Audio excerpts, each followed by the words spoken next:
मागची मंडळी समोरून बसा, पुरुष मंडळी चला, महिला मंडळी समोरून बसा.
हरे राम कृष्ण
रूप पाहता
कृष्णा महाराज पोहेकर त्यांना सत्कारतील हरिभक्तीपरायण पांचाळ महाराज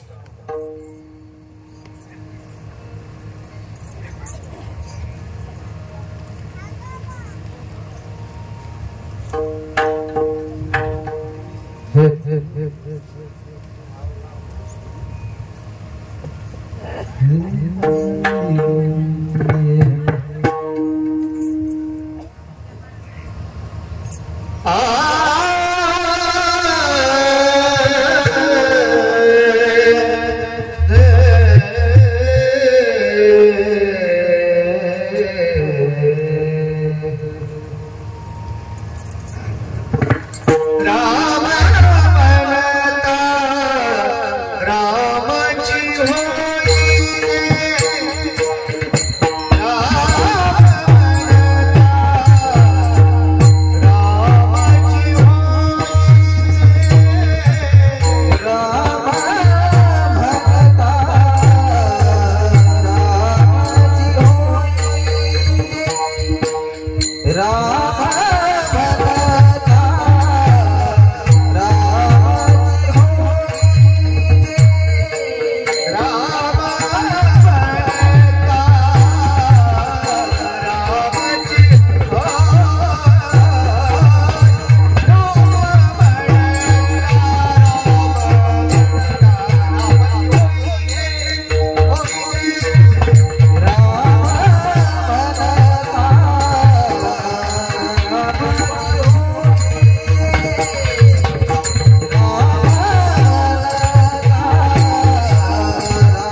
ऐसे सुख वचनिया है विश्वास अनुभव पाहे राम रसाचिया छवि राम रसाचिया छवि आन रस नुसटी कीवी ऐसे सुख वचनी आहे विश्वास अनुभव पाहे तुका म्हणायचा कोणी सांगे मज अनुभव आहे अंगे ऐसे सुख वचनी आहे विश्वास अनुभव आहे विठ्ठल विठ्ठल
सुख वचनिया है, विश्वासे अनुभव पाहे। योऽन्त प्रविश्य मम वाचमिमां प्रसुप्ता संजीवयत्यखिल शक्तिधरा स्वदाम्ना। अन्याश्च हस्तचरण श्रवणत्वगादीन् प्राणान् नमो भगवते पुरुषाय तुभ्यम्।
पांडुरंगा करू प्रथम नमन, दुसरे चरण संतांचिया।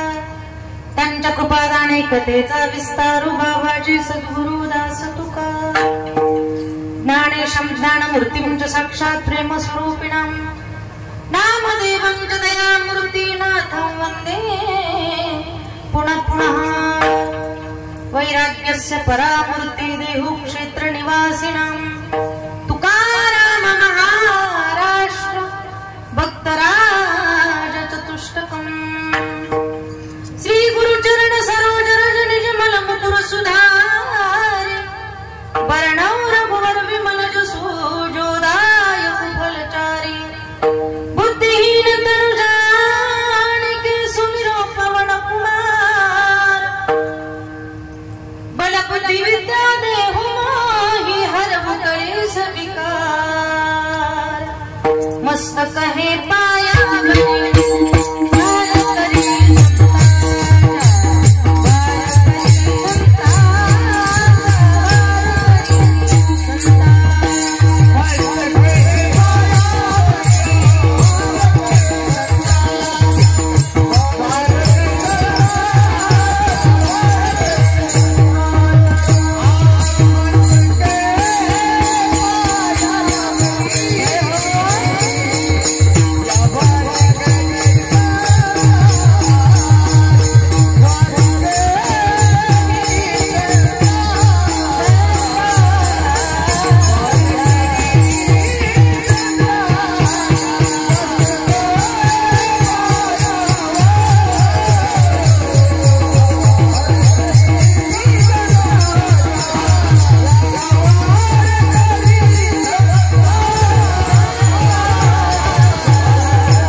संतांच्या वचन ऐका कमलापती। माझी रंकाची विनंती कर जोडितो कथेकाळी। आपण असावे जवळी विठ्ठल विठ्ठल।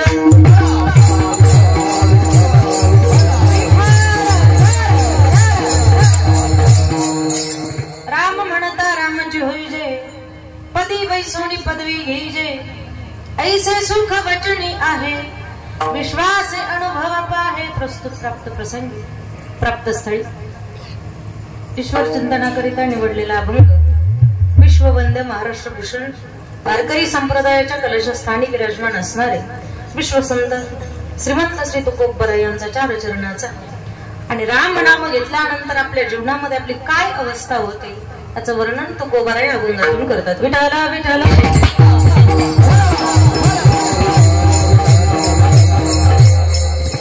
या प्रस्तुत अभंगाच्या माध्यमातून श्रीमंत श्री तुकोबराय राम नामाची महती राम नामाचं महत्व आपल्याला सांगतात. राम म्हणता रामची होई राम राम जर म्हणत राहिले तर एक दिवस राम राम राम राम म्हणता म्हणता तुम्ही राम झाल्याशिवाय राहणार नाही का हो तुकोबराय.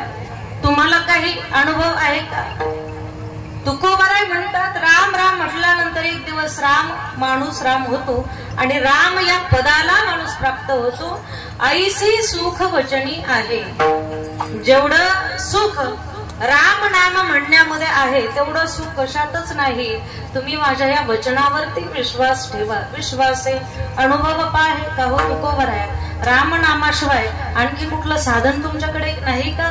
तुकोबरायांनी सांगितलं राम नामाशिवाय जर तुम्ही वेगळं साधन वापरण्याचा प्रयत्न जर करू लागले तर राम रसापुढे अनेक जे रस आहेत ना सगळे रस फिके आहेत. राम रसाची चवी आन रस रुचती केली. राम रसापुढे हे सगळे रस फिके आहेत. तुम्ही अनेक रसांचा त्या ठिकाणी अवलंब केला ना तर ते सगळे रस राम रसापुढे फिके आहेत का हो तुकोबराय. तुम्हाला काही अनुभव आहे का? तुम्हाला काही तुम्ही कशाच्या बळावरती हे सगळं सांगता? तुका म्हणायचा कोणी सांगे मग अनुभव आहे अंगे. तुकोबराय म्हणतात अगोदर मी अनुभव घेतला अगोदर तो रस मी चाखून पाहिला आणि मग तो अनुभव मी जगाला सांगितला. विठाला विठाला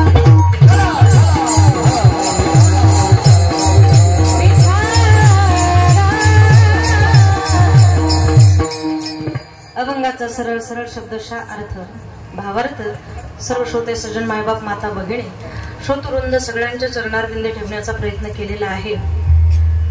परंतु अभंगाकडे वळण्यापूर्वी अल्पसा पर्याय द्यायचा तो म्हणजे असा वारकरी संप्रदायाच्या नियमाप्रमाणे संत महंतांच्या पदस्पर्शाने पावन झालेल्या आपल्या या भूमीमध्ये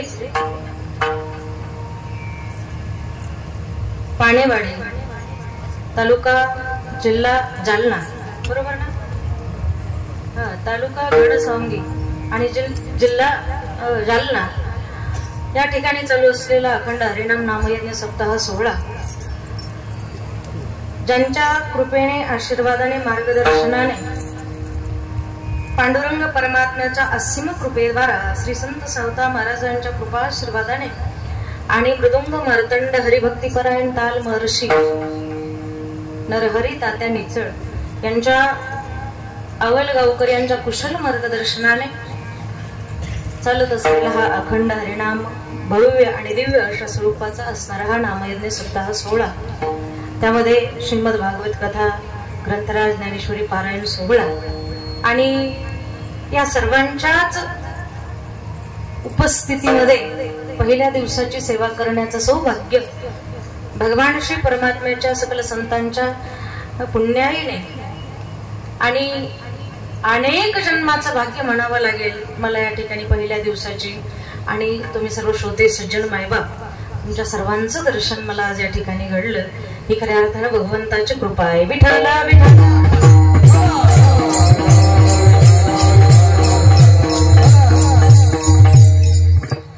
पहिल्या दिवसाची सेवा आहे पण पहिल्या दिवसाची सेवा असताना देखील वातावरण एवढं गोड आहे नजर लागावी एवढं सुंदर असं वातावरण आहे. सर्व त्या ठिकाणी उपस्थित असणारे श्रीनाथ वारकरी शिक्षण संस्था राणी उंचेगाव या संस्थेतील हे सर्व बाळ गोपाळ या ठिकाणी उपस्थित आहे. त्या खऱ्या अर्थानं त्या बाळ गोपाळांमुळे खऱ्या अर्थानं आपल्या कार्यक्रमाला सुंदर अशा प्रकारचं स्वरूप प्राप्त झालेलं आहे. त्याचप्रमाणे या ठिकाणी व्यासपीठावरती विराजमान असणारे सर्वच गुणीजन कुणी कलाकार म्हणतं कुणी गायक म्हणतं कुणी वादक म्हणतं पण या ठिकाणी विराजमान असणारे सर्वच गुणीजन आता ज्यांनी सुंदर चाल गायली असे असणारे कृष्णा महाराज पोहेकर, बरोबर ना? गायनाचार्य, गायन सम्राट, अतिशय गोड आवाज ज्यांचा आहे असे असणारे कृष्णा महाराज पोहेकर, त्यांच्यासाठी एकदा जोरदार टाळ्या. पाठीमागे बसलेले आहेत, जोरात टाळ्या वाजवत आणि त्यांच्या जोडीला ज्यांचा सुंदर आवाज होता असे असणारे आदरणीय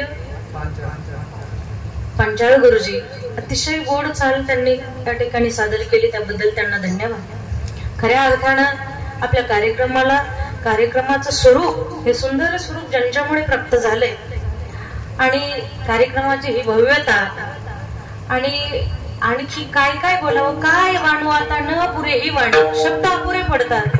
आपल्या जालना जिल्ह्याचं भूषण आणि त्या जालना जिल्हा म्हणण्यापेक्षा अखंड महाराष्ट्राला ज्यांच्या हातानं वेळ लावले नाही का. काहींच्या कंठामध्ये गोडवा आहे, काहींच्या आवाजात वाणीमध्ये गोडवा आहे, पण आमच्या तात्यांच्या हातामध्ये गोडवा आहे. ज्यांच्या हाताने नाही का मृदुंगाला बोलवण्याची ताकद ज्यांच्या हातामध्ये आहे अशा तात्यांच्या चरणार विंद मी नतमस्तक आहे. सगळ्यांनी टाळ्या वाजव. पाठीमागच्या पिचकुल्या वाजवल्यासारखे हळूहळू टाळ्या वाजवू नका, जरा जोरात टाळ्या वाजवायचं. मला या ठिकाणी हे सेवा करण्याचं सौभाग्य ज्यांच्यामुळे प्राप्त झालं आदरणीय तात्यांच्या चरणार विंद मी नतमस्तक आहे.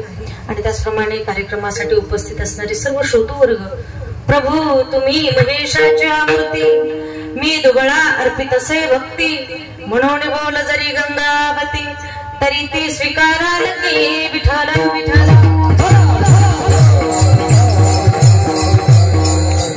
परिसरातील पंचक्रोशीतील गावातील सर्व टाळकरी, माळकरी, विनेकरी सर्वांच्याच चरणार विंद नतमस्तक. आणि या कार्यक्रमासाठी उपस्थित असणारी जी साऊंड सिस्टीम आहे अतिशय गोड आहे, अतिशय गोड. दादा तुझ्या हातामध्ये एवढी काय ताकद आहे, अगदी स्पष्ट. त्याच्यासाठी एकदा जोरदार सगळ्यांनी जोरात टाळ्या वाजवा. अतिशय गोड, एवढा देखणा, एवढा भव्य, सुंदर, अप्रतिम, शब्दही अपुरे पडावे तेवढा सुंदर असा कार्यक्रम आणि पहिल्या दिवसाची सेवा करण्याचं सद्भाग्य भगवान परमात्म्याच्या कृपेने माझ्या वाट्याला आलेलं आहे. तर या ठिकाणी कीर्तन सुरुवात करण्या अगोदर किंवा कीर्तनाच्या सुरुवातीला पहिल्या दिवशीचा वक्ता म्हटल्यानंतर पहिल्या दिवशीच्या वक्त्याला काही बंधनं असतात, तो बांधलेला असतो. आता बांधलेला असतो असं म्हटल्यानंतर तुम्हाला प्रश्न पडेल, ताई तर आपल्याला तसं काही वाटत नाही, पण बांधलेला असतो म्हणजे नेमकं काय म्हणायचं आहे. तर ज्या सप्ताह म्हटलं की त्या ठिकाणी 8 कीर्तन आहे.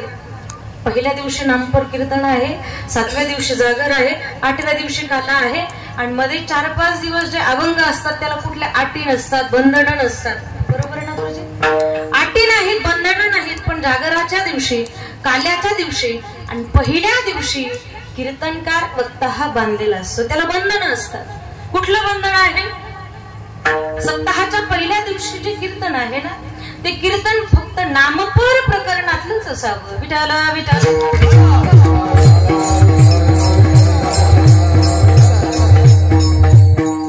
पहिल्या दिवसाचं कीर्तन म्हटलं की त्या कीर्तनकाराने फक्त नामावरतीच बोलावं. एक तर भगवंताचं स्वरूप सांगावं, नाहीतर भगवंताचं नाम सांगावं महाराज. आणि म्हणून नामपर प्रकरणातला हा अभंग जगद्गुरु तुकोबाने म्हणतात, राम राम म्हटलं की एक दिवस तो राम होतो. असा सुंदर असा अभंग या ठिकाणी निवडलेला आहे. परंतु बोलता बोलता एक नाव माझ्याकडून विसरलं. खऱ्या अर्थानं या कार्यक्रमाचं स्वरूप किंवा या कार्यक्रमाची ही जी भव्यता आहे ज्यांच्या कृपेनं, ज्यांच्या आशीर्वादानं आणि ज्यांच्यामुळे प्राप्त झाली असे असणारे आदरणीय, वंदनीय आणि श्री आत्मारामजी अण्णा तिडके, संस्थापक सचिव महात्मा फुले शिक्षण संस्था पाणेवाडी यांच्या कृपेनं, आता कृपेनं म्हणण्या पाठीमागे फार मोठा उद्देश आहे. दातव्यमिती दानम दीयतेनुपकारिणे देशे कालेच पात्रेच तद्दानम सात्विकम श्रुतम. नाही का? त्यांचं असणार मार्गदर्शन, त्यांच्या असणारी काय म्हणतात त्याला, सर्वच गोष्टी त्यांच्यामुळे खऱ्या अर्थानं त्या ठिकाणी प्राप्त झालेल्या आहेत. आपल्या जीवनामध्ये फार धन, फार श्रीमंती आपल्याकडे आहे, पण त्या श्रीमंतीला महत्व केव्हा आहे? ती असणारी श्रीमंती योग्य मार्गाने ज्या वेळेला आपण खर्च करतो की नाही, जोडून या धन उत्तम व्यवहारे उदास विचारे वेच करी, अशा हेतूने, सद हेतूने, सत कार्यामध्ये ज्यांचं तन मन आणि धनाने जे या ठिकाणी या धर्म कार्यामध्ये दोघही मुलगा आणि वडील दोघेही या ठिकाणी उपस्थित आहेत. त्याच्यामध्ये त्यांचे असणारे सुपुत्र श्री अमोल आत्मारामजी तिडके, मुख्याध्यापक महात्मा फुले माध्यमिक व उच्च माध्यमिक विद्यालय पानेवाडी, यांच्या खऱ्या अर्थानं या बापलेकाच्या जोडीमुळे खऱ्या अर्थानं या असणाऱ्या सप्ताहाला आणि या असणाऱ्या सुंदर अशा कार्यक्रमाला भव्य आणि दिव्य अशा प्रकारचं जे स्वरूप प्राप्त झालेलं आहे. खऱ्या अर्थानं त्यांच्या चरणारविंद एकदा नतमस्तक होते. त्या दोघांसाठी एकदा जोरदार टाळ्या.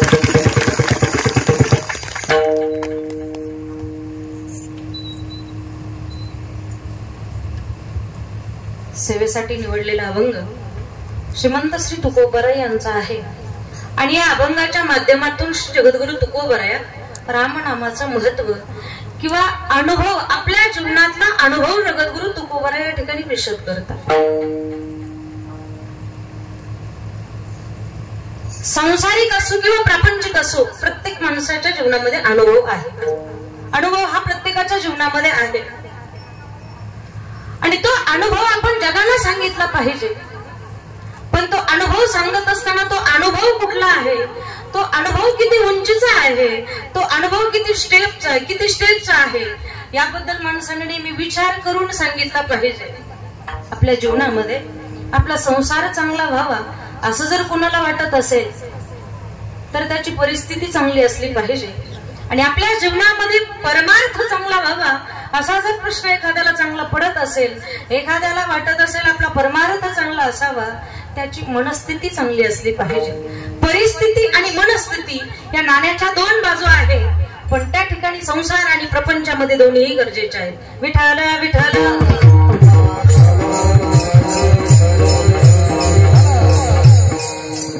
संसारिक आणि संसारातला अनुभव कोणाला सांगू नये, पण परमार्थ करत असताना एखाद्या वारकऱ्याने नक्कीच आपल्या जीवनामधला अनुभव हा जगासमोर सांगितला पाहिजे. विठ्ठल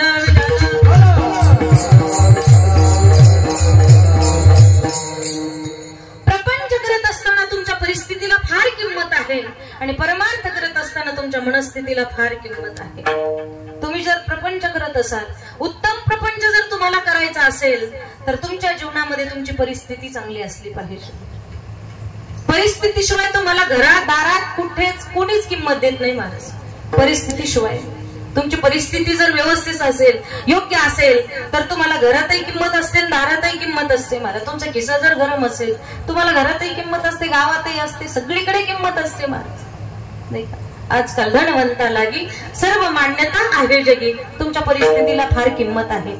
पण माणसाने त्या ठिकाणी जीवन जगत असताना आपली परिस्थितीवरून लोक आपली किंमत करत असतात ना, म्हणून माणसाने नेहमी आपल्या परिस्थितीकडे थोडंसं लक्ष दिलं पाहिजे. परिस्थिती महत्वाची आहे. प्रपंच जर तुम्ही करत असाल तर परिस्थितीला फार किंमत आहे. परिस्थिती जर चांगली असेल तर घरातली बायको सुद्धा तुम्हाला किंमत देते. आणि तुमचा खिशामध्ये जर दमडी नसेल, खिशामध्ये रुपया नसेल, तर बायको सुद्धा तुम्हाला किंमत देत नाही. महिनाभर तुम्हाला न विचारणारी बायको पगाराच्या दिवशी मात्र अहो हे देऊ का, अहो दूध घेणार का, अहो कॉफी घेणार का, पत्नी आपल्यावरती प्रेम करत असते महाराज. कशामुळे? धना आणि होमो स्पष्ट गोष्ट नाही का.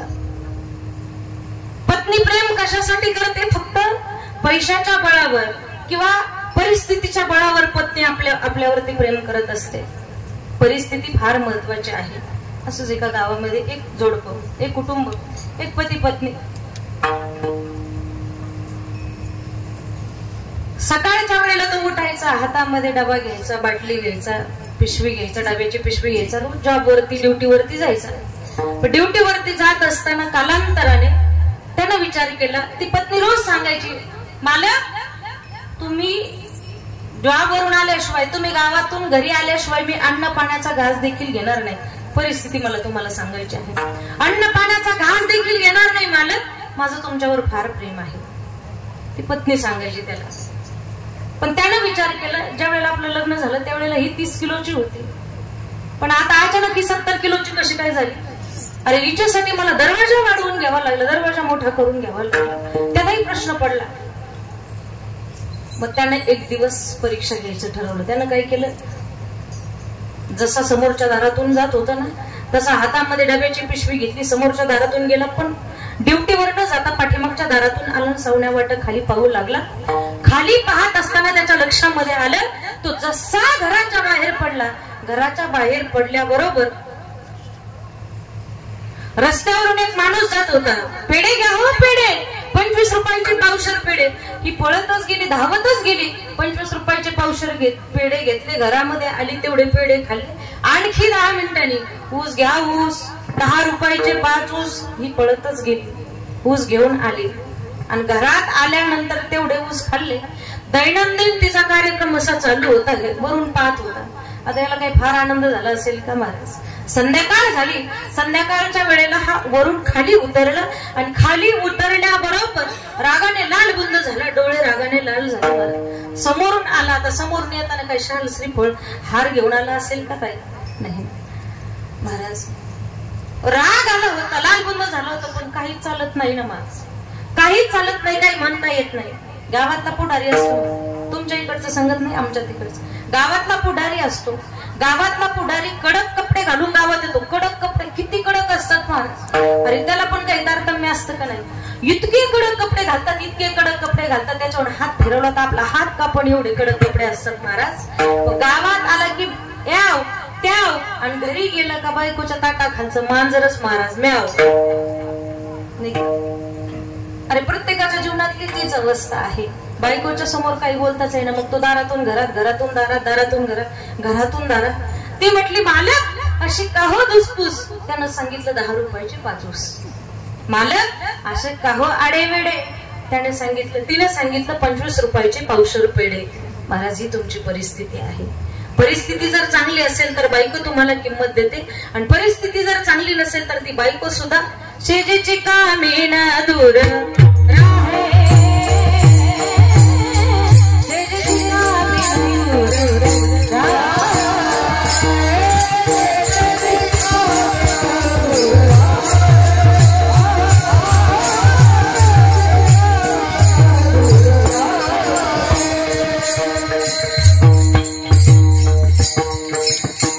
बाईला म्हणे खरे मरता तरी बरे, नासिले घर थुंकून या. आपल्या जवळ असणारी पत्नी जी म्हणत असते ना, मालक मी तुमच्याशिवाय जगू शकत नाही, मालक मी तुमच्याशिवाय अन्न पाण्याचा घास घेणार नाही, तीच म्हातारी म्हातारपणामध्ये सांगत असते, अहो या थेरड्यानं, आमच्या या म्हाताऱ्यानं एक कोपरा नीट ठेवला नाही, शेजेची कामी दूर राहे. ती म्हातारी आपल्यापासून लांब राहते महाराज. म्हातारी फार जवळची गोष्ट आहे. तुमच्या घरातली तुमची सुनबाई, आम्हाला वाटतं आमची सुनबाई आम्हाला फार इज्जत देते, पण ती असणारी सुनबाई, ती सुनबाई सुद्धा त्यावेळेला सांगत असते, अण्णा मंदिरात जा, मंदिरात राहा, मंदिरात खा, त्या मंदिरातच झोप. त्या अण्णाला सांगत असते, अरे अण्णाला किंमत तोपर्यंतच आहे जोपर्यंत अण्णाचं अन्न नेणं चालू आहे, तोपर्यंतच अण्णाला किंमत. ज्या दिवशी अण्णाचं अन्न नेणं बंद झालं त्या दिवशी अण्णाला मागवतात. आहेत काही तर कोणी अण्णा आहेत काही तर कोणी? अरे ज्या दिवशी अण्णांचं अन्न नेणं बंद झालं त्या दिवशी अण्णाला महाग होतात. ही संसारातली परिस्थिती आहे. तुमची परिस्थिती चांगली असेल तर सगळे तुम्हाला किंमत देतात, आणि ज्या दिवशी तुमची परिस्थिती वाईट असेल ना त्या दिवशी सगळे बाजूला गेलेले असतात. म्हणून प्रपंच चांगला व्हावा असं तुम्हाला वाटत असेल ना तर तुमची परिस्थिती फार महत्वाची आहे, आणि तुमचा परमार्थ चांगला व्हावा असं तुम्हाला वाटत असेल ना तर तुमची मनस्थिती फार महत्वाची आहे. विठाला विठाला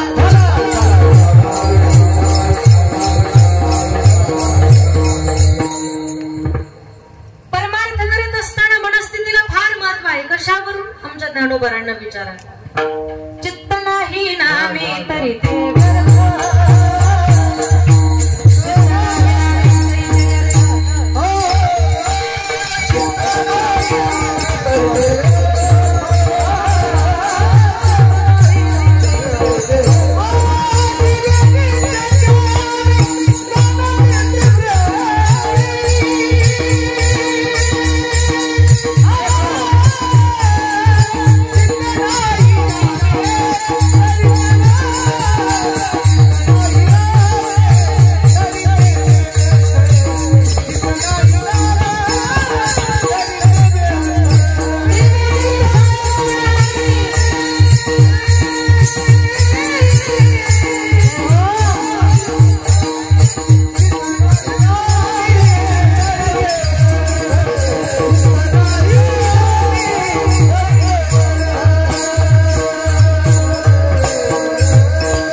म्हणता, तुमचं चित्त जर नामावर नसेल किंवा तुमचं चित्त जर जागेवर नसेल तर तुम्ही करत असलेल्या कोणत्याच क्रियेला अजिबात महत्व नाही. चित्त नाही नामी तरी ते व्यर्थ. तात्पर्य काय आहे तर प्रपंचामध्ये मनस्थितीला फार महत्व आहे आणि प्रपंच करत असताना परिस्थितीला फार महत्व आहे. प्रपंच जर तुम्ही करत असाल तर तुमच्या प्रपंचामध्ये विसंगती नको आहे आणि तुम्ही परमार्थ करत असाल तर तुमच्या परमार्थामध्ये कुसंगती नको आहे. विठ्ठल विठ्ठल.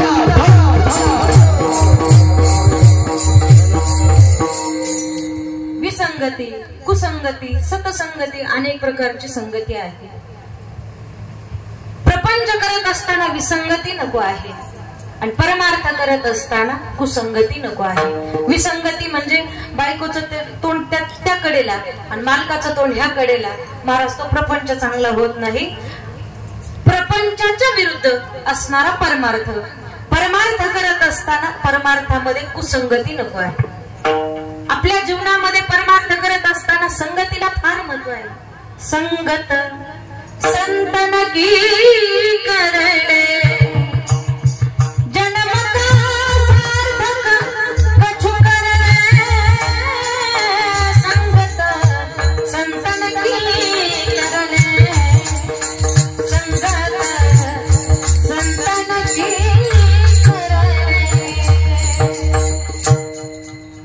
दिवस एक शेळी. आता शेळी म्हणजे माहिती तुम्हाला, तुम्ही सर्व खेड्यातले सामान्य माणसं आहात. जी शेळी आपल्या शेतातल्या बांधावरचं आंब्याचं झाड म्हणा, कोण चांगलं लावलेलं झाड ती शेळी येऊच देत नाही. महाराज प्रत्येक झाडाचा शेंडा हाणणारी शेळी. आता त्या आंब्याचं झाड फार मोठं झालं तर शेळीचं तोंड त्या आंब्याच्या झाडाला पुरत नाही. महाराज त्या शेळीनं उड्या मारून मारून फार प्रयत्न केले पण शेळीचं तोंड तिथपर्यंत पुरत नाही. मग त्या शेळीनं काय केलं महाराज, त्या शेळीनं एक दिवस हत्तीची संगती केली. लक्षात येत आहे ना तुमच्या? त्या शेळीनं हत्तीची संगती केली, हत्तीच्या पाठीवर बसली आणि आता उड्या मारून मारून मारून मारून त्या झाडाचा शेंडा तिला पकडता येत नाही ना, सहज त्या झाडाचा शेंडा आता शेळी खाऊ लागली. महाराज कबीर महाराजांनी त्याच्यासाठी एक दोहा वापरला. संगत करना बडोंकी बडत बडत बड जाय, गज के माथा अजा बैठे मन माने सोफल खाय. संगत करना बडोंकी. कोणाची संगती करावी? आपल्यापेक्षा ज्याचे विचार मोठे आहेत, आपल्यापेक्षा ज्याची वयानं मोठा असला म्हणून त्याचे विचार चांगले आहेत असं नाही महाराज. तो वयाने जरी लहान असला आणि तो वयाने आपल्यापेक्षा 20-25 वर्षाने जरी मोठा असला, संगतीने मी आपल्या वयाच्या माणसाशी असावी असं काही नाही. ज्याचे विचार चांगले आहेत, ज्याची वृत्ती चांगली आहे, खऱ्या अर्थानं तो या जगामध्ये मोठा आहे. विठ्ठल विठ्ठल.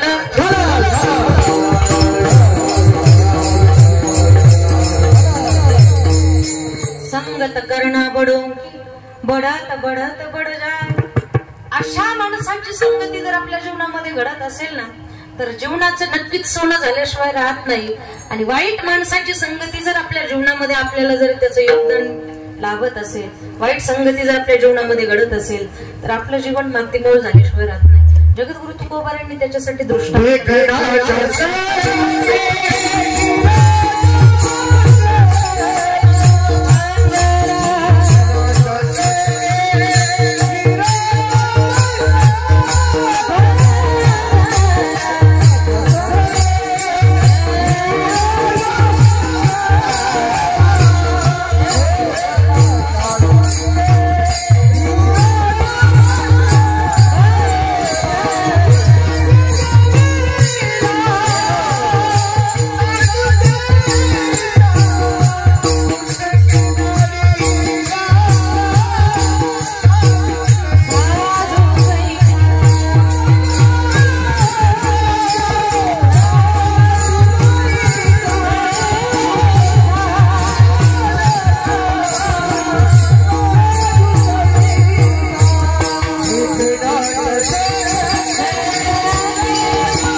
अतिशय गोड, तुमचा आवाज फार गोड आहे हो बाबा. देखणाच्या संगे हिरा जो भंगला, कुसंगे नाडीला साधू जैसा. तुकोबारांनी अगदी दृष्टांतासह पटवून दिलं. तुकोबारा म्हणतात अनमोल किमतीचा हिरा जो कुठल्या बाजारात मिळत नाही, जो कुठल्या मार्केटमध्ये मिळत नाही, त्याच्यासाठी जवाहराच्या दुकानातच जावं लागतं आणि त्याच्यासाठी अनमोल किंमत द्यावी लागते, पैसे खर्च करावे लागतात आणि फार पैशांनी मिळणारा, फार महागडा असणारा तो हिरा घरी घेऊन आल्यानंतर तो हिरा असा टेबलावर ठेवला म्हटले. आणि टेबलावर ठेवल्यानंतर तो हिरा एवढा टणक आहे, एवढा टणक आहे. हिरा ठेविता ऐरणी, वाचे मारिता जो गणी. त्या हिऱ्याला काय करा म्हटले, तुम्ही काय करा, उखळात ठेवा आणि उखळामध्ये ठेवल्यानंतर वरून घणाने घाव घाला. एक तर तो हिरा घणामध्ये घुसतो, नाहीतर खाली उखळामध्ये घुसतो, पण तो हिरा फुटत नाही. फार टणक आहे महाराज, फार टणक, सहजासहजी फुटत नाही. पण असा हिरा त्या उखळातून हातामध्ये घेतला आणि टेबलावर ठेवला आणि त्या टेबलावरती एक ढेकून भिंतीवरून त्या हिऱ्याजवळ आला आणि हिऱ्याजवळ आल्यानंतर त्या ठिकाणी दोघांचं सख्यत्व झालं, मैत्री झाली. आणि मैत्री झाली पहिल्याच क्षणामध्ये ढेकणाचं पाणी झालं महाराज. संगती कुणाची केली? अरे संगती करत असताना आपल्या तोला मोलाचा, तो आपल्या तोला मोलाचा असावा, त्याचे विचार आपल्यासारखे असावेत, त्याचे विचार आपल्या विचाराशी मिळते जुळते असावे, अशाशी आपली संगती असली पाहिजे. ज्या ढेकणाने हिऱ्यासारख्या महान असणाऱ्या व्यक्तिमत्वाचं देखील पाणी केलं, असे बरेच हिरे समाजामध्ये आहेत महाराज, बरेच हिरे समाजामध्ये आहेत. पण त्यांना कदाचित क्षणभर ढेकणाची संगती घडल्यामुळे अनेक उंचीचे असणारे, स्टेजवर पोहोचलेले, अरे उंच स्टेप पर्यंत पोहोचलेले त्या हिऱ्याचं देखील पाणी होतं. कोणाच्या संगतीमुळे? ढेकणाच्या संगतीमुळे महाराज. विठाला विठाला.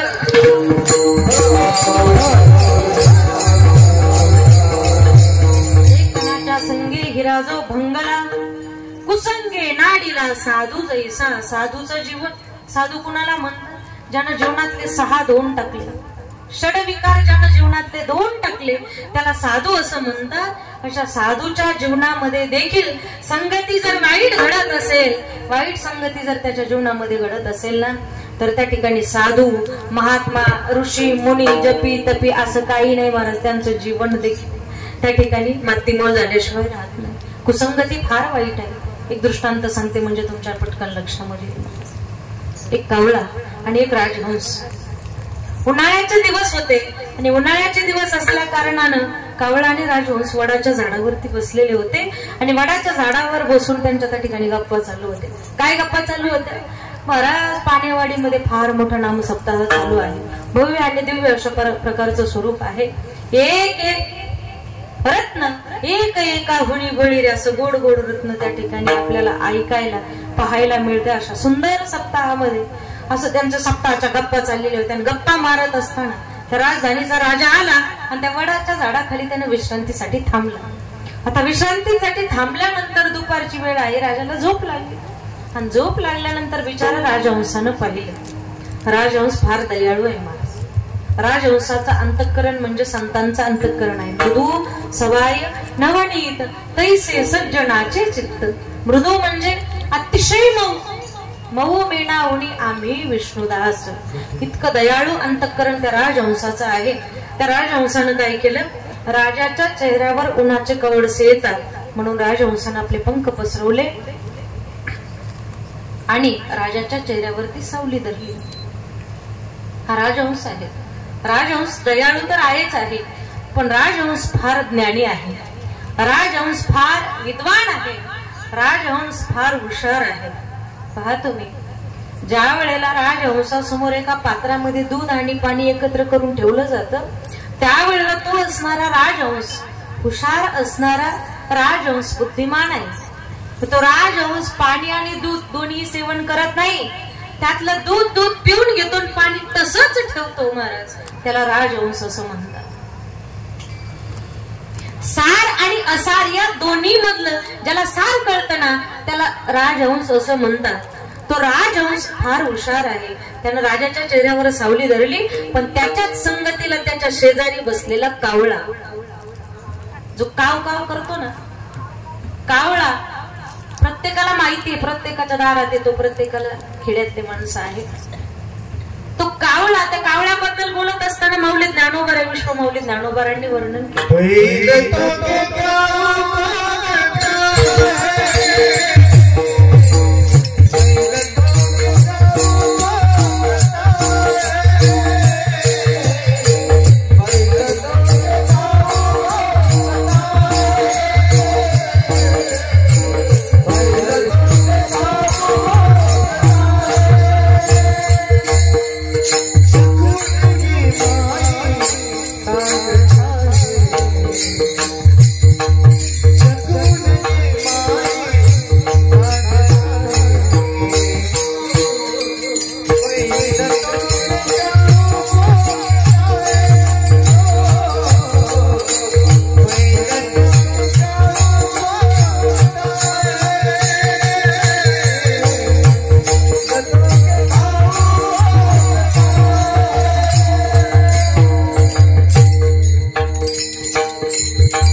तो गे गाऊ कोकता आहे. मला दुसरंच काहीतरी सांगायचं होतं. विश्व माऊली ज्ञानोबा आहे, कावळ्याचा स्वभाव सांगतात कृष्ण बाबा. कावळ्याचा स्वभाव सांगायचंय मला तुम्हाला. ज्ञानोबा राय म्हणतात, अगावांता का वाढलिया साजूक का सडलिया विवेक कावळिया नाही जैसा. अरे ज्याच्यामध्ये विवेक विचार करण्याची प्रवृत्ती शिल्लक राहिली नाही त्याला कावळा असं म्हणतात. विठाला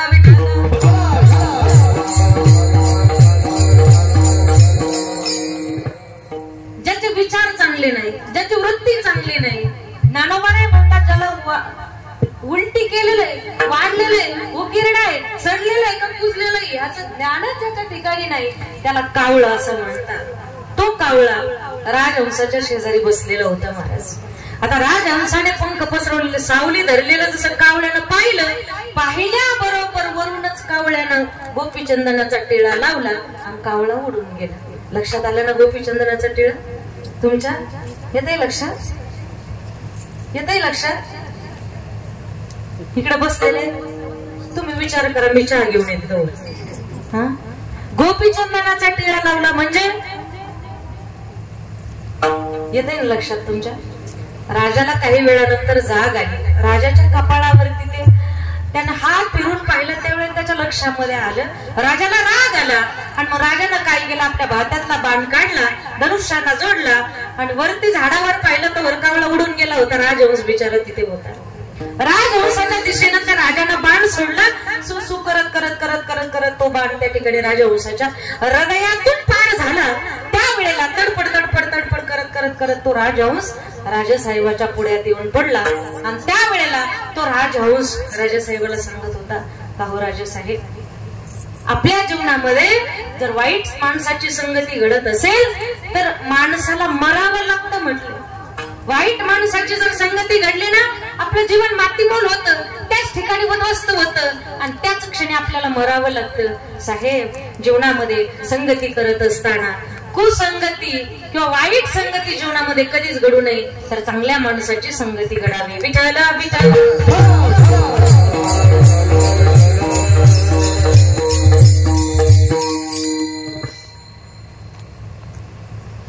सतसंगती, कुसंगती, विसंगती अशा बऱ्याच प्रकारच्या संगती आहेत, पण त्यातली एकही संगती घडू नये आणि सत्संगती घडल्याशिवाय राहू नये.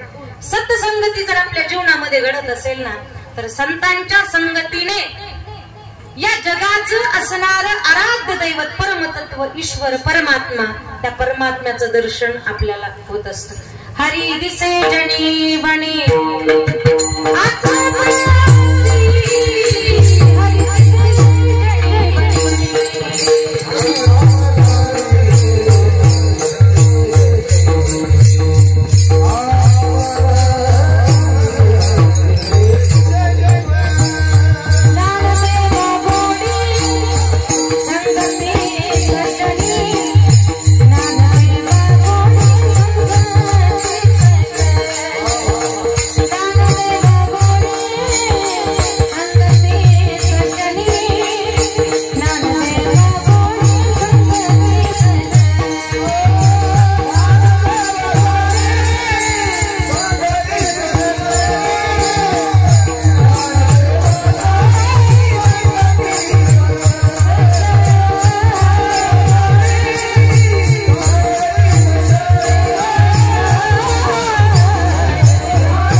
गोडी संगती सज्जनी हरी दिसे जनी बनी आत्मतत्वी.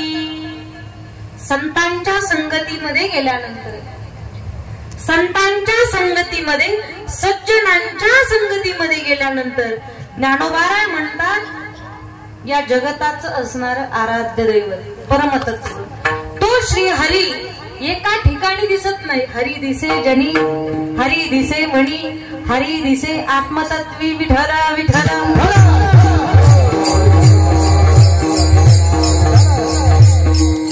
तो परमात्मा सर्वत्र असल्याचा भास आपल्याला होतो. असा तो परमात्मा, त्याचं नाव आहे राम. अतिशय सोपं असणारं भगवंताचं नामस्मरण. त्या राम नामाचं जर तुम्ही जीवनामध्ये ते राम नाम जर तुम्ही धारण केलं तर अनेकांचा उद्धार त्या रामनामामुळे झाला. अजामेळा पापराशी अजामेळा पापराशी तो हिनेला देवे वैकुंठासी तो हिनेला वैकुंठासी. नाम तुझे रे नाम तुझे रे नाम तुझे रे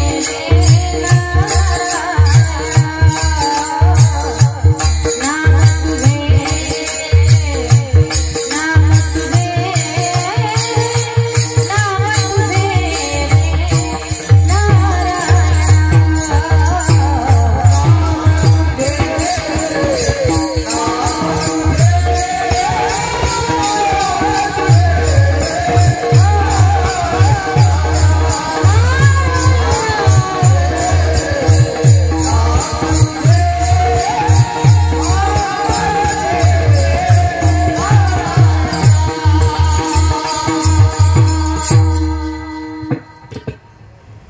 अजामेळा पापराशी.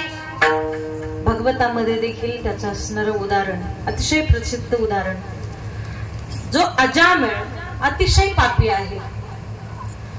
या जगतातलं जे जे पाप कर्म आहे, जार कर्म आहे, त्यातले एकही कर्म अजामेळानं सोडलं नाही.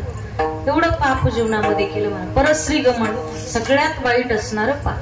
आणि परस्त्री गमन करत असताना त्या स्त्री पासून एका पुत्ररत्नाची प्राप्ती अजामेळाला झाली. आणि मग अजामेळा शेवटी त्या लेकराचं नाव काय ठेवावं. मग ज्ञानोबाराय नामदेवराय सकल संतांचं दर्शन रस्त्याने जात असताना संतांनी सांगितलं, हे अजामेळ, तुला जर संतांचं दर्शन झालंय, मग काहीतरी दक्षिणा दान त्यांच्या चरणावर ठेवायचं असेल ना, तर नुकतंच जन्माला आलेलं हे जे लेकरू आहे ना, याचं नाव काय ठेव, नारायण ठेव. त्याचं नाव नारायण ठेव असं म्हटल्यानंतर अजामेळानं ऐकलं, त्याचं नाव नारायण ठेवलं. आता नारायण नाव ठेवलं तर भगवंताचं नाव नारायण आहे हे अजामेळाला माहिती नव्हतं. पण ज्या वेळेला अजामेळ जार कर्म करत असताना मृत्यूशयीवरती पडलेला आहे, आता काही वेळातच याचा मृत्यू होणार आहे, अशा अवस्थेमध्ये तो असणारा अजामेळ आपल्या लेकराला आवाज देत होता मारत, नारायण, हे नारायणा, हे नारायणा, हे नारायणा. अजामेळ त्या ठिकाणी आपल्या पोराला आवाज देत होता, आपल्या मुलाला आवाज देत होता. पण नारायण हे नाव श्रीमन नारायण भगवान परमात्म्याचं श्री विष्णूचं नाव असल्यामुळे भगवंताला देखील अजामेळाने नारायण म्हटलं की भगवंताला त्याचा आनंद व्हायचा. महाराज, भगवंताला आनंद व्हायचा. आणि भगवंताला आनंद झाला की त्या वेळेला अगदी शेवटचा क्षण तो अजामेळ मोजत होता. मग शेवटच्या क्षणी नारायण असं म्हटल्यामुळे भगवंताचं तत्व आहे, जो मज होय अनन्य शरण, त्याचे निवारी मी जन्म मरण, या लागी शरणागता शरण्य मीची एक. भगवंताचं तत्व काय आहे, जो मला शरण येतो त्याचं जन्म मरण निवारण करण्याचं काम मी करतो. भगवंताला वाटलं एवढ्या आवडीने अजामेळ माझंच नाव घेतोय काय. भगवंताला आनंद झाला आणि भगवान परमात्मा स्वतःच विमान घेऊन अजामेळाला नेण्यासाठी आले. हा नाम राम नामाचा महिमा आहे. हे अजामेळाचं पहिलं उदाहरण आपण ऐकलं असेल. दुसरं उदाहरण आपण नेहमी ऐकतो, फार ज्ञात श्रोते आहे. ज्या वाल्या कुळाचा उद्धार फक्त फक्त रामनामामुळे झालं, फक्त रामनामामुळे. अरे वाल्या कुळानं जे रामायण लिहिलं ना, त्यावेळेला प्रभूंचा जन्म सुद्धा झाला नव्हता. भगवंताने ज्याप्रमाणे वाल्या कोळ्यांना लिहिलं त्याप्रमाणे भगवंताला वागावं लागला. अधिकार कशाचा असेल तर फक्त रामनामाचा. केले रामायण रामा आधी, कोळ्याची कीर्ती वाढली गहन. केले रामायण रामा आधी. हा महिमा कशाचा आहे तर फक्त रामनामाचा आहे. रामनामाचा महिमा फार अगाध आहे. रामनामाची जी व्याप्ती आहे, रामनामाची व्याप्ती फार मोठी आहे. कारण नामा इतकं गोड, नामा इतकं चांगलं या कलियुगात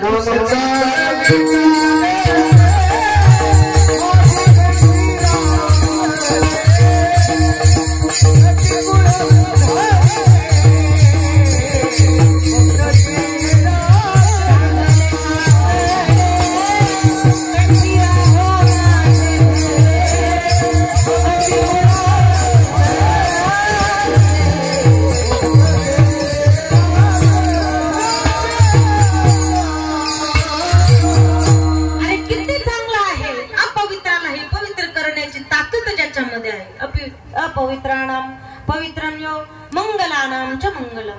अमंगलालाही मंगल करते, अपवित्रालाही पवित्र करते.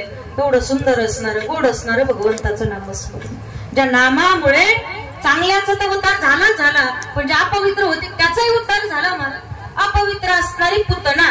आता पुतना म्हणजे जिला पुत्र नाही अशी ती पुतना भगवंताला मारण्यासाठी गेली होती. आता हेतू कोणता असावा? अरे तुम्ही कोणत्याही हेतूने भगवंताजवळ गेले तरी तुमचा उद्धारच होतो महाराज. विठाला विठाला.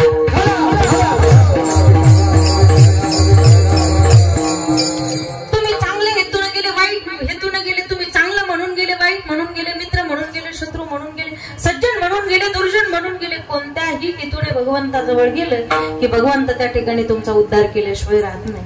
भगवंताला त्या ठिकाणी मारण्यासाठी गेली होती, मारण्यासाठी गेली होती, तरी सुद्धा भगवंताने तुवा सनकाजिकाचे माने सायुज्य सौर सुकेला पुतने. जी विषाचे स्तनपाने मारू आली, जी विषाचे स्तनपाने मारू आली, तिला माझ्या भगवान परमात्म्याने सायुज्यता नावाचा मोक्ष प्राप्त करून दिला महाराज. ही ताकद कशाची आहे?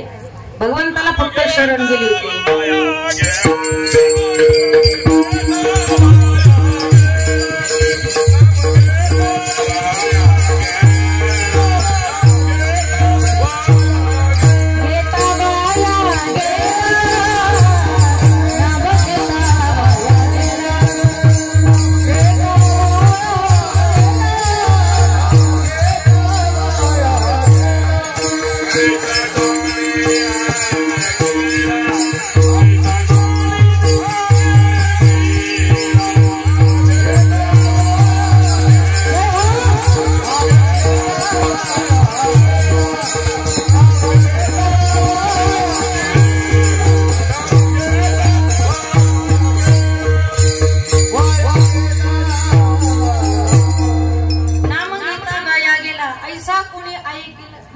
जगामध्ये नामस्मरण केल्यानंतर कोणी वाया जाईल किंवा त्याचा उद्धार होणार नाही असं या जगात. वाईटाचा उद्धार झाला, मग चांगल्याचा उद्धार का होणार नाही? एवढं चांगलं असणारं नामस्मरण आहे. नाम चांगले चांगले. पवित्र किती आहे? अपवित्रालाही पवित्र करणारं नामस्मरण आहे. तुकोबाराय म्हणतात या नामस्मरण इतकं गोड या जगात काही नाही महाराज. अमृताहुनी गोड नाम तुझे देवा, म्हण माझे केशवा, कावण नाम गोड पुरे गोड सकळही. तुकोबाराय म्हणतात त्या नामस्मरण इतकं सत्य या जगात काही नाही महाराज. सत्य साच खरे नाम विठोबाचे बरे. नाम हे एका कालात सत्य आहे का? त्रिकालात आधीच सत्य असणारं भगवंताचं नामस्मरण आहे. सत्य तू सत्य तू सत्य तू विठ्ठला. तुकोबारांनी 3 वेळा सत्य म्हटले. सत्य तू सत्य तू सत्य तू विठ्ठला. काय कारण असेल महाराज? का विनाकारणच? आपण कोणती कृती करतो महाराज? विनाकारण करतो. पण संतांचं जे कार्य आहे, जी कृती आहे ती विनाकारण नाही. जगद्गुरु तुकोबारांनी 3 वेळा सत्य तू सत्य तू सत्य तू म्हटलं. याचं कारण काय आहे?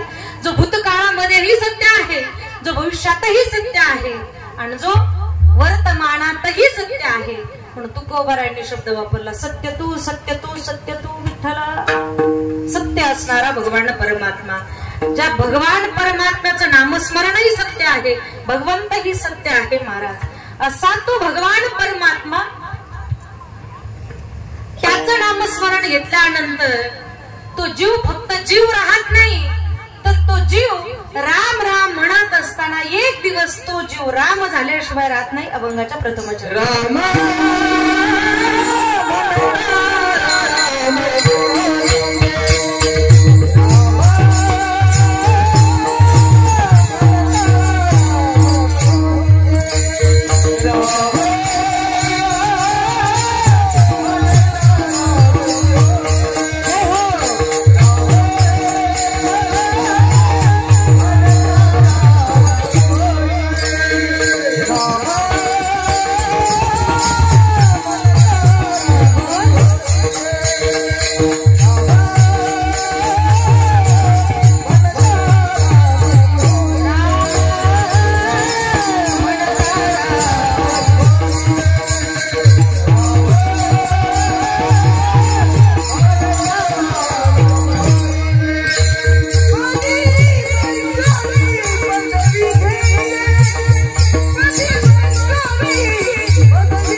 बैसोनी पदवी घ्यायचे. काही काही गावात गेलं ना, किती वेळ चाल म्हणावं, किती वेळ प्रमाण म्हणावं, याचं तारतम्यच नाही बरं का कृष्णा बाबा. अनेक गावामध्ये आता गेल्यानंतर त्या ठिकाणी आपल्याला लक्षात येतं, अनेक गावं अशा आहेत महाराज, त्या ठिकाणी गेल्यानंतर अनेक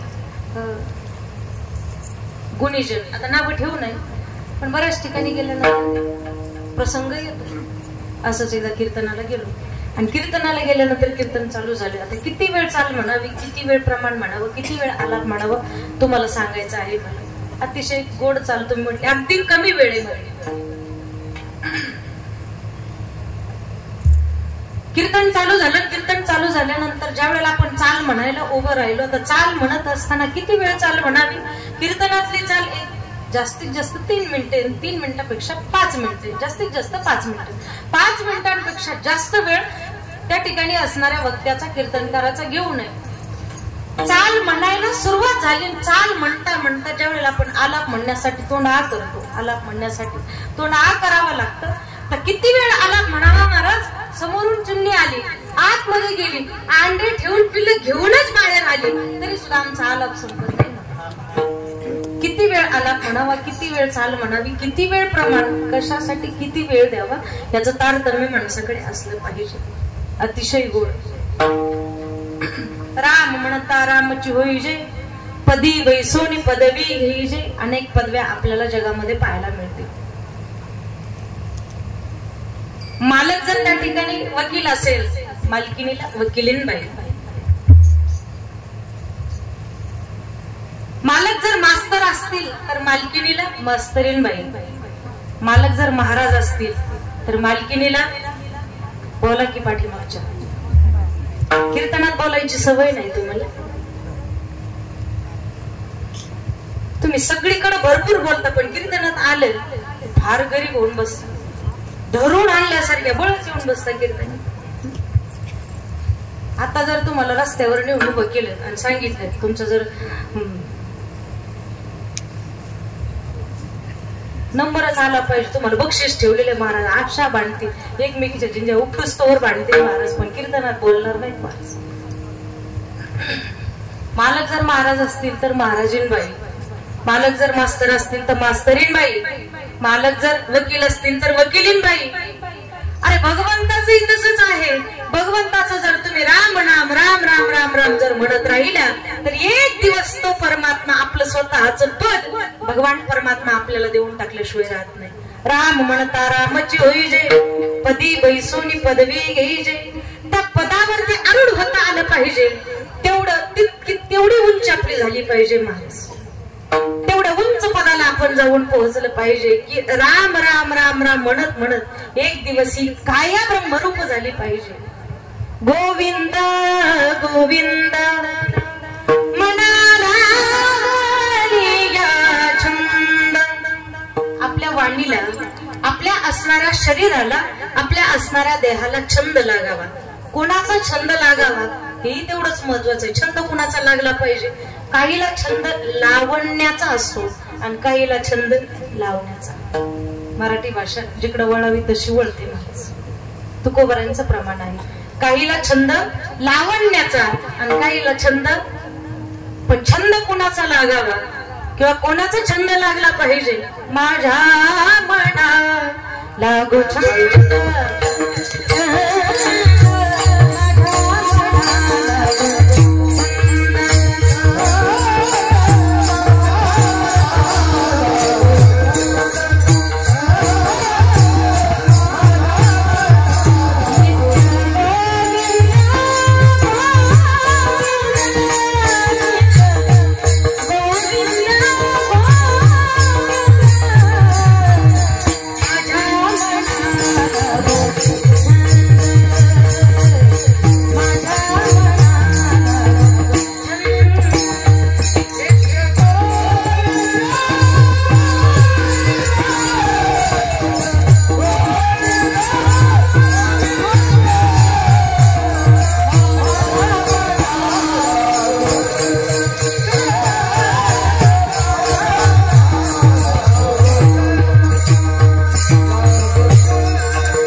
भगवंताचा छंद लागावा. गोविंद गोविंद म्हणा लागली हा छंद महाराज. जर भगवंताचा छंद लागला, जर गोविंदाचा छंद लागला तर काय होईल, परिणाम काय होईल. मग गोविंद ते काय भेद नाही देवातया. देवात आणि भगवंतात आणि आपल्यात बदलच राहणार नाही. म्हणजे पदी बैसोनी पदवी घेजे. राम नामाचा महिमा आहे, हा कृष्ण नामाचा महिमा आहे. ज्या मीराबाईला भगवंताचं वेळ लागलं महाराज, भगवंताचं वेळ लागलं. पायामध्ये घुंगर बांधले, पायामध्ये पैंजण घातले, हातामध्ये चिपळ्या घेतल्या आणि मीराबाई भगवंताचं भजन करू लागल्या. पग घुंगरू बांध मीरा नाची रे मीरा नाची. पग घुंगरू बांध मीरा नाची रे मीरा नाची. मैं तो अपने नारायण की, मैं तो अपने नारायण की हो गया पैदासी रे मीरा नाची. पग घुंगरू बांध मीरा नाची रे मीरा नाची. वेळ लागला महाराज कृष्ण परमात्म्याचं. आणि मीराबाई, आता चरित्र सगळ्यांना माहिती आहे. सुंदर असणारं चरित्र माझ्या मीराबाईचं आहे. बापानं विषाचा प्याला दिला. विष का प्याला राजाजी बेजा पिबत मीरा आसी रे मीरा नाची. मीराबाईने ते विष प्राशन केलं, पण विषाला हे अमृत बनवण्याची ताकद कशामध्ये होती तर कृष्ण परमात्म्याच्या नामस्मरणामध्ये होती महाराज. ती असणारी मीराबाई, मीराबाईला शाप होता महाराज. मागच्या जन्मातली मीराबाई म्हणजे भगवान श्रीकृष्ण परमात्म्याची सखी माधवी गवळण. भागवतामध्ये त्याचं वर्णन आहे. अतिशय सुंदर प्रसंग आहे. भागवतामध्ये ज्या वेळेला गोवर्धन लीला करण्यासाठी परमात्मा निघाले आणि गोवर्धन लीला करण्यासाठी सगळेच निघाले. छोटी छोटी गैया, छोटे छोटे ग्वाल, छोटू सोमेरो मदन कुमार. आगे आगे गैया, पीछे पीछे गाल, बीच में मेरो मदन गोपाल. छोटी छोटी गैया, छोटे छोटे ग्वाल, छोटू सोमेरो मदन गोपाल. भगवान भागवतामध्ये भगवंताच्या अनेक लीला आहेत. भागवत कथा तुम्ही रोज ऐकता.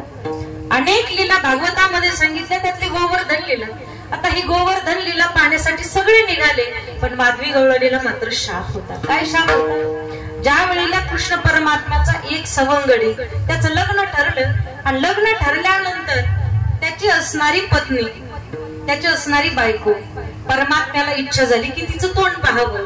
पण आईनं सांगितलं होतं गोकुळामध्ये, वृंदावनामध्ये गेल्यानंतर तिथला एक कृष्ण नावाचा असा एक विचित्र माणूस आहे, म्हटली त्याला जर तू तोंड दाखवलं तर तो आपलं चित्त किंवा आपल्याला आपला असणारा हरण तो परमात्मा करतो, म्हणून त्याला कधी तोंड दाखवायचं नाही, त्याला कधी तोंड दाखवायचं नाही. मग तिनं असं घोंगट घेतला, भगवंताला तोंड दाखवत नाही माणूस. भगवंत पळत पळत गेले आपल्या सवंगड्याची, आपल्या असणाऱ्या मित्राची बायको पाहण्यासाठी पळत पळत गेले, आणि तिनं मात्र तोंड दाखवलं नाही. त्यावेळेला भगवंतानं शाप दिला, म्हटले या जन्मात तू मला तुझं तोंड दाखवलं नाही ना, या जन्मात मी तुला माझं असणारं सुंदर, अरे जे माझं तोंड पाहण्याकरिता योगी यांच्या ध्यानी ध्याताना तोडसी, नाही का, मी ज्यांच्या योगी जपी तपी माझं ध्यान करतात, व्रत करतात, मी त्यांच्या ध्यानात देखील येत नाही, आणि तुझ्या समोर उभा असताना तू मला तुझं तोंड दाखवलं नाही ना,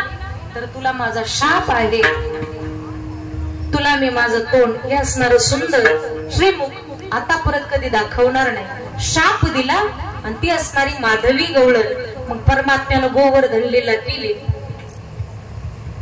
करंगळीवरती त्या ठिकाणी गोवर्धन धारण केलं, आणि गोवर्धन धारण केल्यानंतर सगळ्यांना परमात्मा दिसत होते, पण माधवीला मात्र परमात्मा दिसत नव्हते.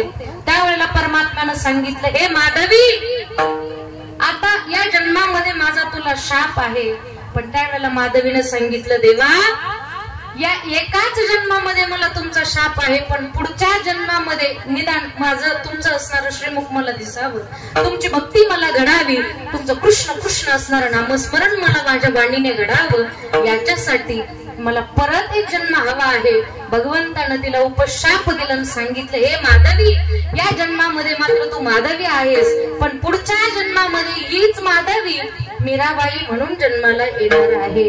आणि मीराबाई जन्माला आल्यापासून मरेपर्यंत, शेवटच्या क्षणापर्यंत कृष्ण परमात्म्याचं भजन करत होत्या महाराज. नामावरती प्रीती होती, आणि नामावरती प्रीती असल्या कारणाने ज्या वेळेला शेवटचा क्षण आला ना, बापानं विष पिण्यासाठी दिलं, बापानं एका घरामध्ये बंद खोलीमध्ये कोंडून ठेवलं, त्यावेळेला मीराबाईचं असणारं रूपांतर भगवंताच्या स्वरूपामध्ये मीराबाई त्या ठिकाणी लीन झाल्या.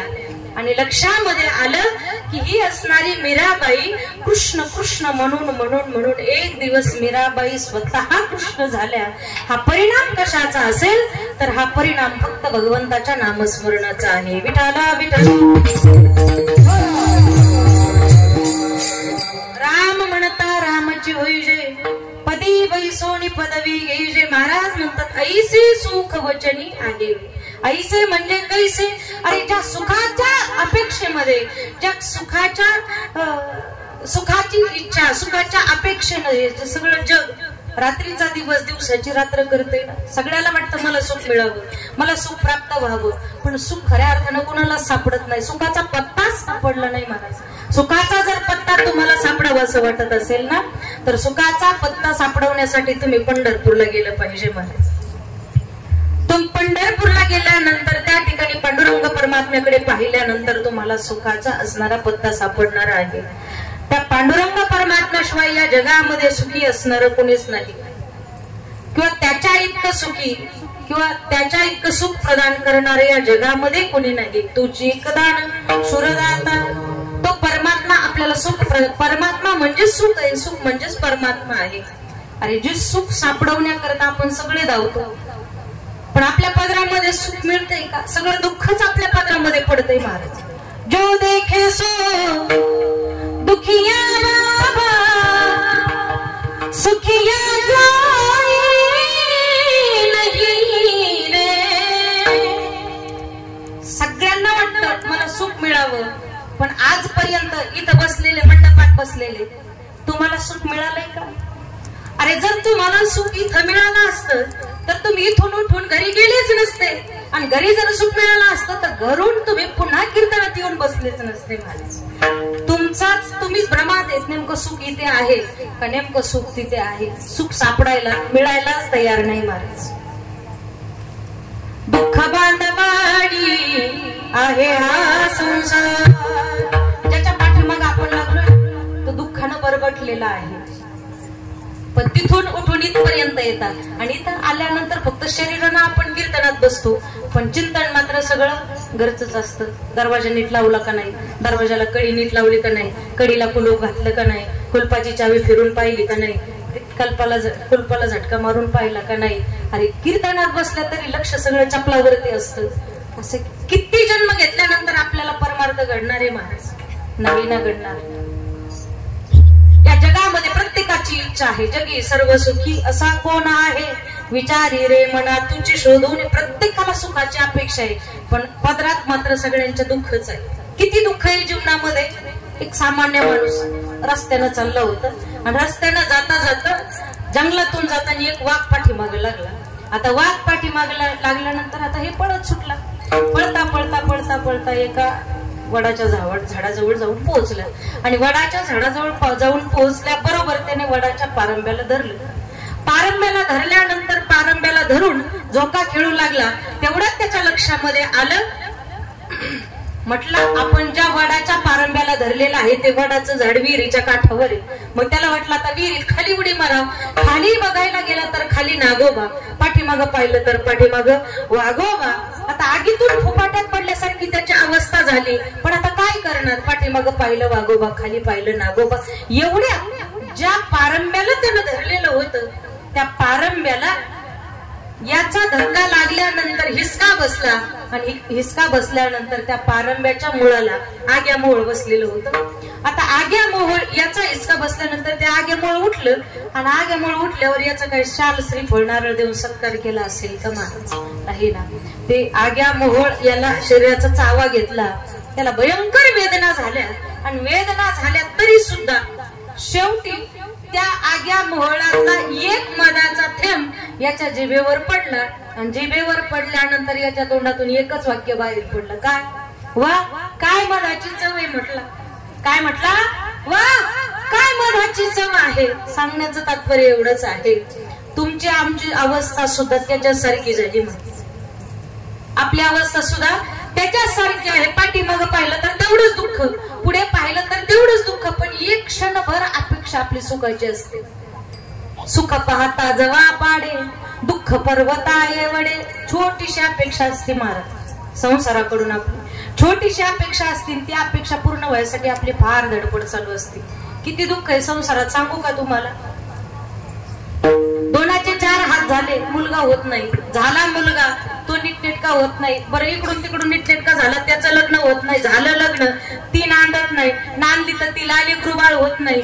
झालं लेकरूबाळ तर ते मास्तराला हाणूनच घरी येतं महाराज. एवढं दुःख आपल्या जीवनामध्ये आहे, एवढं दुःख आपल्या जीवनामध्ये आहे. तरी सुद्धा सुखाचा पत्ता आपल्याला शोधायला सापडायला तयार नाही. मग त्या ठिकाणी तुकोबाराय म्हटले, अरे तुम्ही जर रामनाम तुमच्या जीवनामध्ये धारण केलं तर रामनाम धारण केल्यानंतर तुमच्या जीवनामध्ये तुम्हाला सुख, समाधान, शांती हे सगळंच मिळणार आहे. सदा नाम घोष करू हरिकथा, तेने सदा चित्ता समाधान.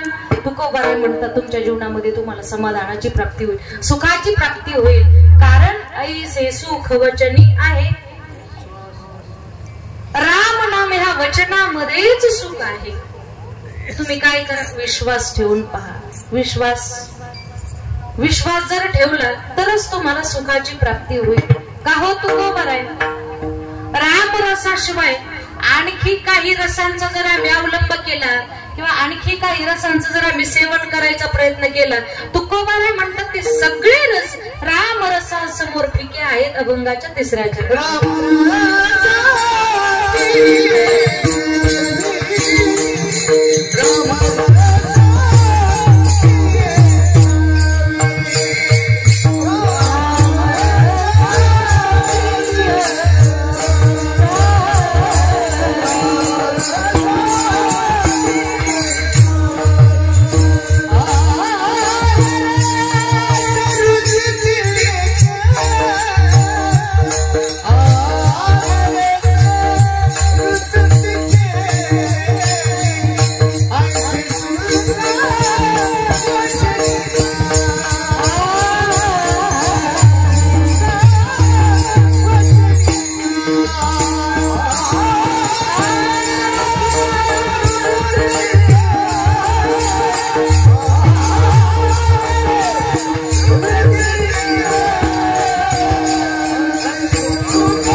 म्हणतात राम रसा पुढे तुम्ही आणखी वेगळे शास्त्रामध्ये 9 प्रकारचे रस सांगितले आणि त्या 9 रसांचा जर तुम्ही अवलंब करायचा प्रयत्न केला किंवा तुम्ही वेगळं नामस्मरण जर करायचा प्रयत्न केला ना तुकोबराय म्हणतात ते राम रसासमोर फिका आहे म्हणून राम रसाची चवी आण रस रुचते केवी. बसलेले सर्व श्रोते सज्जन मायबाप माता भगिनी तुम्हाला सगळ्यांना माझी हात जोडून पाया पडून विनंती आहे. लव गोडिया पाया विनवितो तुम्हाला करे टाळी बोला मुखी नाम काय करावं हाताने टाळी वाजवावी भगवंताचं नामस्मरण करावं. करा सगळ्यांनी बरा घ्या सगळ्यांनी बरा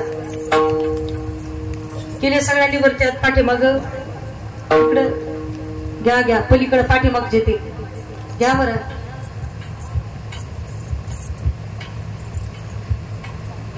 घेतले सगळ्यांनी बरा सगळ्यांनी सिस्टीम वाल्या सहित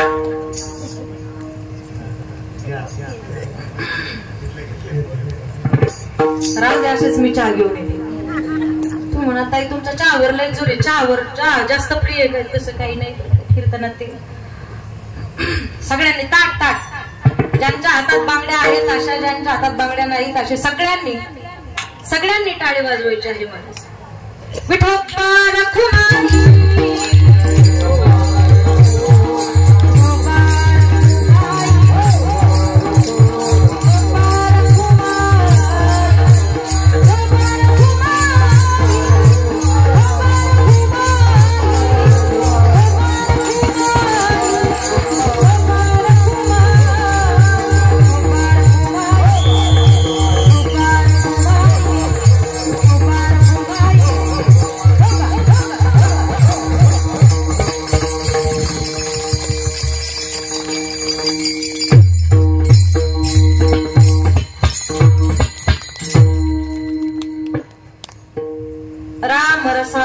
चवी आण रस रुचती केवी. तुकोबाराय म्हणतात जीवनामध्ये जर नामस्मरण जर तुम्ही धारण केलं राम नाम जर जीवनामध्ये धारण केलं तर तुमच्या जीवनाची अवस्था एक दिवस तुम्ही रामरूप झाल्याशिवाय राहणार नाही. हा अनुभव मी माझ्या जीवनामध्ये घेतल्यामुळे खऱ्या अर्थानं जो अनुभव आपल्या जीवनात आपल्याला प्राप्त झालाय ना तो अनुभव आपण जगासमोर विशद केला पाहिजे. तुकोबाराय म्हणतात तो अनुभव मी अगोदर घेतला आणि नंतर तो अनुभव जगाला सांगितला.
माझ्या जीवनातला जो अनुभव नामाच्या बाबतीत परमार्थिक जीवनामध्ये जो अनुभव माझ्या जीवनामध्ये मला आला, कुठला अनुभव आला? नामामुळे तुकोबारायांच्या जीवनामध्ये जो अनुभव आला, माझी मज झाली अनावर वाचा, छंद या नामाचा घेतला असे, हा तुकोबारायांचा अनुभव आहे.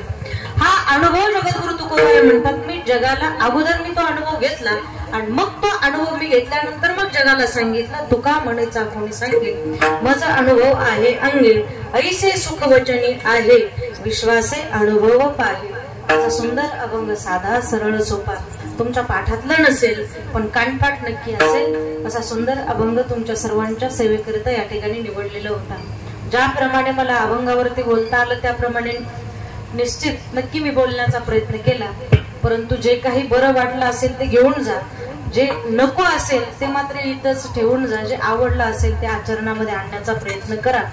या ठिकाणी सुंदर असं नियोजन, आयोजन, संयोजन या ठिकाणी संयोजकांच्या आयोजकांच्या माध्यमातून या ठिकाणी मला पहिल्या दिवसाची सेवा करण्याचं सद्भाग्य प्राप्त झालं, ज्यांच्यामुळे आदरणीय तात्यांच्यामुळे आणि श्री अण्णा आत्मारामजी अण्णा तिडके यांच्यामुळे खऱ्या अर्थाने आपलं जे जीवन आहे, आपलं जे जीवन फक्त संसारासाठी नाही तर आपलं जीवन हे परमार्थासाठी नक्कीच खर्च झालं पाहिजे. याचं एक जिवंत उदाहरण म्हणजे अण्णा आहे.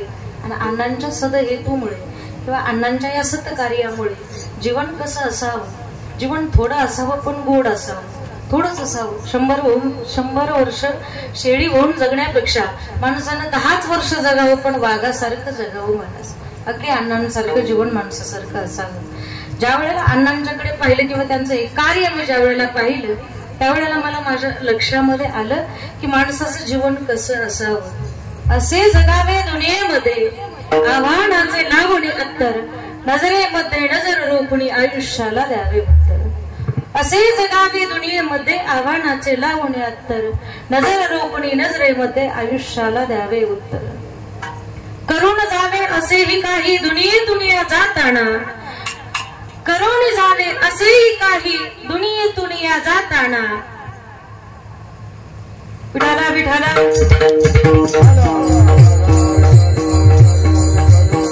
करून जावे असेही काही दुनियेतून जाताना. गहीवर यावा जगास साऱ्या निरोप शेवटचा घेताना. स्वर कठोर त्या काळाचाही क्षणभर व्हावा कातर कातर, नजर रोखुनी नजरेमध्ये आयुष्याला द्यावे उत्तर. सुंदर असणारी कविता. त्यांचं जीवन पाहिल्यानंतर अरे आपलं जीवन जर सत्कार्यामध्ये खर्च होत असेल तर भगवंतालाही त्याचा हेवा वाटावा. धन्य माता पिता तयाची कुळी कन्या पुत्र होती जे सात्विक, तयाचा हरेक वाटे देवा. असं जीवन जर कोणाचं असेल ना तर त्यांच्या चरणारविंदे 100 वेळा नतमस्तक माणूस व्हायला तयार आहे. असं जीवन अण्णांचं आहे, असं जीवन आमच्या तात्यांचं आहे. या ठिकाणी उपस्थित असणाऱ्या सर्व गुणीजनांचं जीवन असणार. सर्वांच्या चरणारविंदे नतमस्तक हो. या ठिकाणी सर्व श्रोते सज्जन मायबाप तुमच्या चरणारविंदे, सकल संतांच्या चरणारविंदे ही सेवा समर्पित करून आपला सेवेचा टाइमिंग संपलेला आहे. 9 ते 11 जर कीर्तन असेल आणि 11च्या अगोदर 10 मिनिटं लवकर सोडलं तर लोक म्हणतात ताईचं भांडवल संपलेलं असावं. आणि 11च्या नंतर 15 मिनिटं लोकांचे जास्त घेतले. लोक म्हणतात बरेच दिवस झाले ताईला काही कीर्तनच मिळालं होतं का. म्हणजे असं काही होऊ नये. तुमचे 10 मिनिटं मी एक्स्ट्रा घेतले त्याबद्दल मी पुनश्च एकदा माफी मागते. आणि झालेली सेवा तुमच्या चरणारविंदे समर्पित करून का बालक बोबडा बोली किंवा कुडा विचुका पावली किंवा करविली तैसी केली कटकट वाकडी कणित देव जाणी. साळुंकी मंडळ बोलत सेवानी शिकविता धनी वेगळाच. ज्ञानेश्वरा